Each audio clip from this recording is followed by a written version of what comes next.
Welcome back, guys.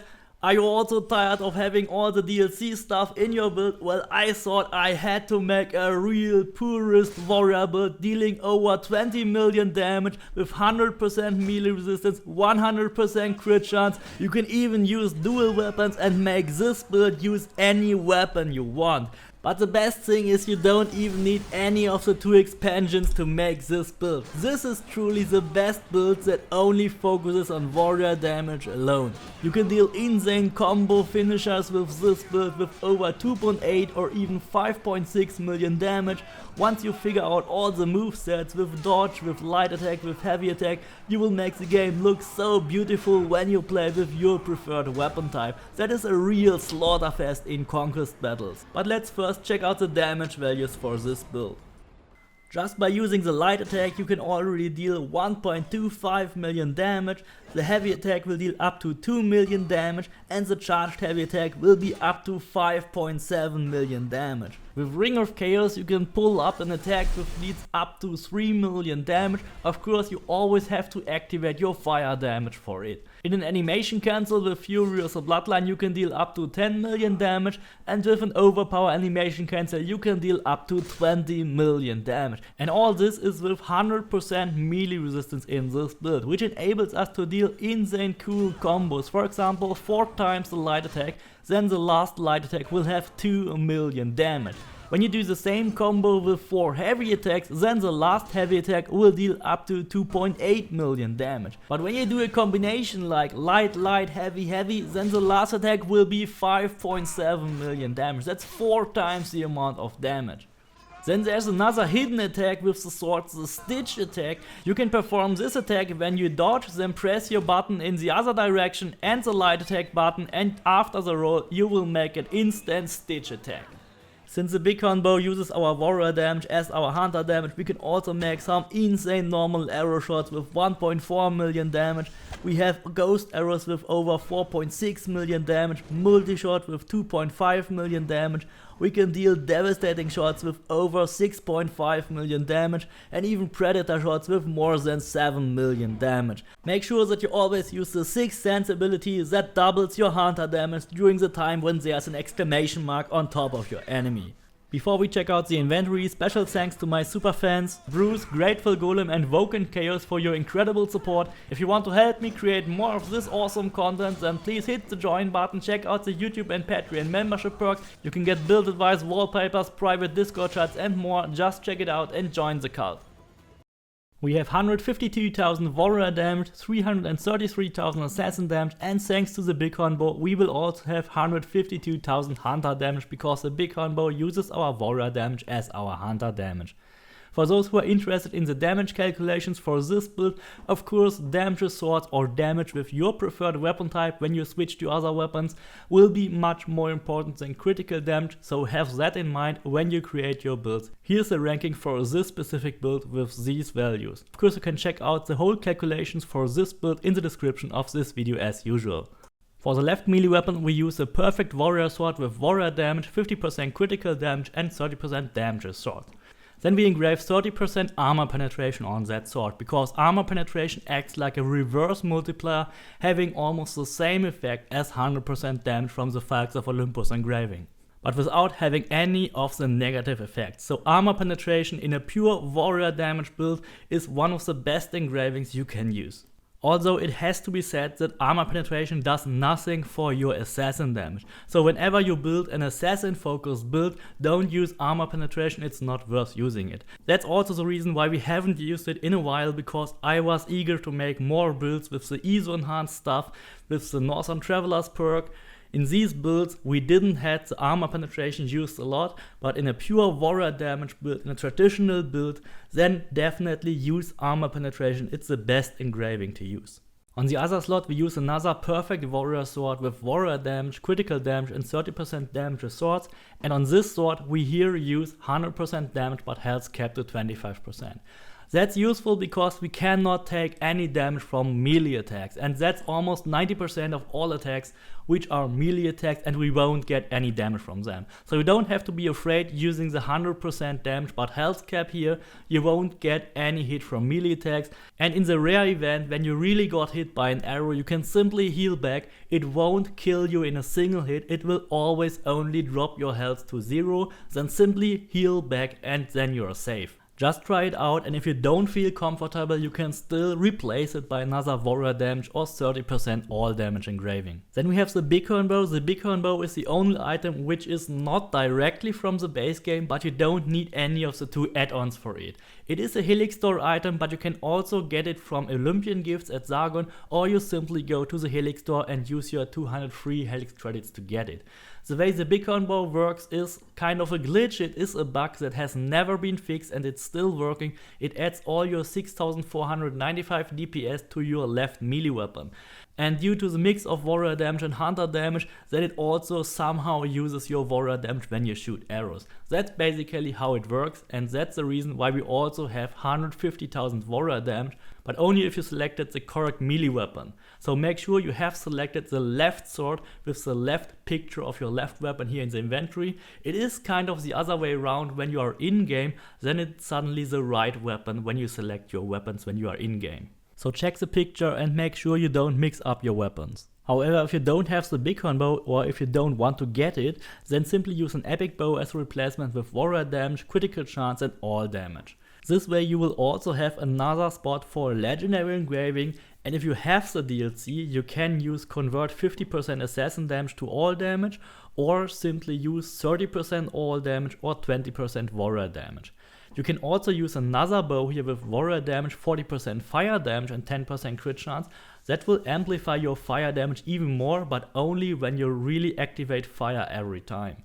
Here you can use the same legendary engraving or a replacement with 20% warrior damage, 30% all damage, or whatever you want. But when we use one of these bows as a replacement, we will also be down at only 104,000 warrior damage. You always have to exit and reload the screen to make the game recalculate your warrior damage.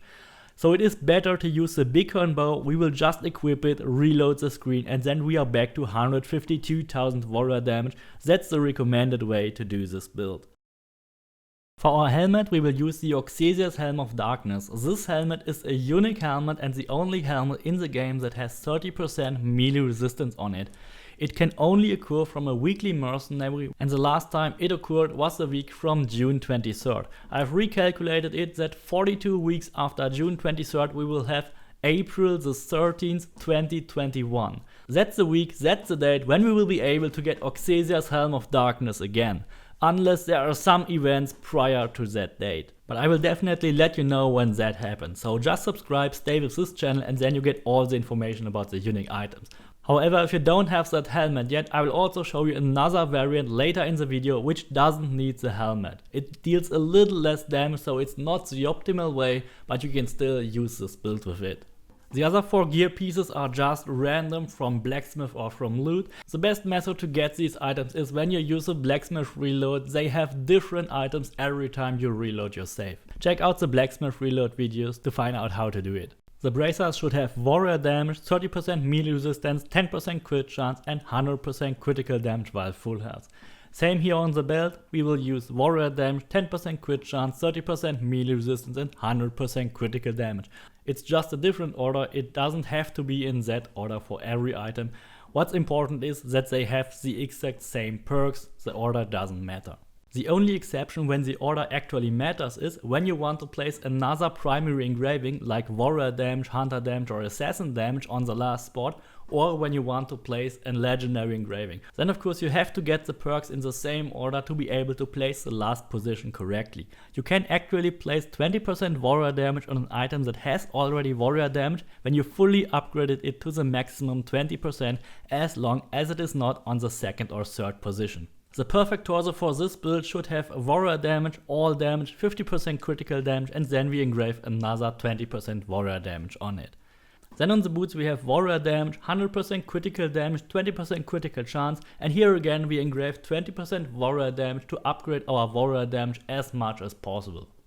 If you're actually using the assassin damage conversion, then instead of the all damage on the torso, you can also go for 20% assassin damage, because then you will get 10% warrior damage out of it anyway. But that's only if you want to use that engraving. If you don't have the DLC, don't care about what I said. Since we are below 100% sword damage, it would actually also be better to use 40% fire damage for a very tiny amount of more damage on your boots, but since we don't have permanent fire on our sword, I would rather go with the 20% warrior damage. On the summary page we have 378% warrior damage, 165% headshot damage, 90% damage with swords. We also have 30% damage with daggers, just because the helmet has a useless engraving for us. Then we have 625% critical damage at 100% chance, 60% fire damage, 100% melee resistance, and a couple of adrenaline and other stuff. And now I will show you the variant which you have to use when you don't have Oxasa's Helm of Darkness. Then you have to go for the Spartan Javelin with the unique 30% melee resistance. So either way you have to go for the Oxasa's Helm or use the Spartan Javelin, which is another unique weapon which you can only get from the Mykonos questline. In that case you also have to replace the headgear with a perfect warrior helmet with warrior damage, 20% crit chance, 20% damage with swords and daggers, and 30% damage with swords.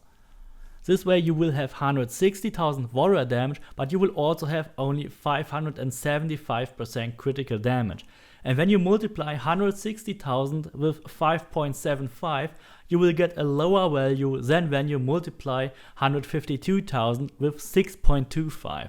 So it is rather better to use the Oxasa's Helm of Darkness to deal the most damage with this build.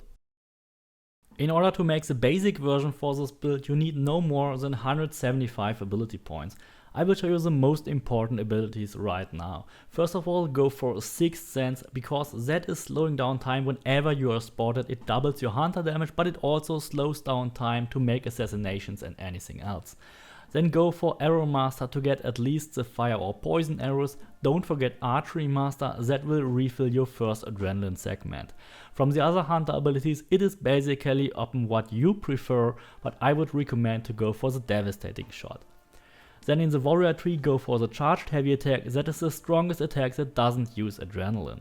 Also go for weapons master for the additional 10% crit chance and 40% warrior damage. Don't forget to go for gear master and then go for 3 points on flaming attacks. That is needed to activate your fire every time without having any cooldown on it. And don't forget to have the 40% additional fire damage. Then the rest from the warrior tree is basically up on what you prefer. Make sure you don't forget the healing ability. From the assassin tree you only have to go for stealth master for the additional 10% out of combat damage overnight, and most important, go for shadow assassin, because that also gives you 50% critical damage and that also amplifies your warrior and hunter damage. When you have only limited points, then it is very important to spread your ability points. So don't max out your ability points here in the first section, only go for 12 points on crit chance, 12 points on critical damage, and then spread your points in the other sections for warrior and assassin damage. That is more important to get the warrior abilities also here, 15% on warrior damage, 10% on melee resistance to get 100% melee resistance, then 12 points on fire damage and armor penetration each. Most important, the biggest damage driver here is damage with swords, so put 15 points on damage with swords and then also 15 points on critical chance while full health and critical damage while full health. The biggest mistake many players make is they only maximize the hunter abilities, then a couple of the warrior abilities, and then they run out of points. But it doesn't make sense to have 5% crit chance maxed out in the hunter tree and then have no points here to max out the 10% crit chance in the assassin tree. The golden rule is to spread your points before you max out any of the important mastery abilities. When you get more points, then you should also go for damage while full health, a couple of adrenaline, and then damage with elites and bosses. And then after that you can care about completing and maxing out your points. When I could use all my ability points, I would of course max out the crit chance, crit damage, headshot damage, then spread out a bit points here on the other hunter abilities, adrenaline on headshot kills, and chance not to consume special arrows. I would max out warrior damage. Melee resistance 10 points would still be enough, but I would max out fire damage, armor penetration, a couple of points on damage restored as health, and also on warrior abilities. In the Assassin tab, I would go for damage whenever time is slowed down, max out Assassin damage, max out damage with swords, critical chance, critical damage, damage while full health, and then the Adrenaline, 12 points each, then health gain per Adrenaline spent, damage on elites and bosses, cooldown duration reduction, and also a bit here on damage with Rush Assassination and damage with Assassin abilities. I hope you like the new build, and I hope you are also excited for the Valhalla streams next week. Please don't forget to subscribe, leave me a like, and see you next time.